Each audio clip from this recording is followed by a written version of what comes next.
চলো রে, কাজের ফোন এসছে নাকি? বস, কোম্পানির ফোন এসছে। ও, অবস্থা খুব খারাপ রে, কাজের একদম বাজার ফাজার নেই। তুমি তো তোমার বউকেই। মদন, মুখ সামলে কথা বল কিন্তু।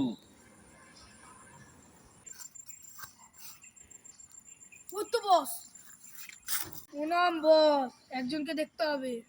তাকে দেখতে হবে? নাম ঠিকানা কিছু আছে? কোথায় থাকে জানিস? সব এতে আছে বস। ঘরের বউটাকে দেখতে পারে না, এখানে ডনগিরি করতে এসছে। মদন, কিন্তু অনেক কথা বলছিস। বস, একটা বিড়ি হবে নাকি? কাজের বাজার নাই, বিড়ি কিছু ঢুকছে না মাথায়, বুঝলি? একটা বিড়ি খেয়ে নি। আরে বস, একটু আগেই বলছিলে বিড়ি না, তাই বিড়ির পোত করে খাচ্ছে নাকি? मामो तेरा बहन के 14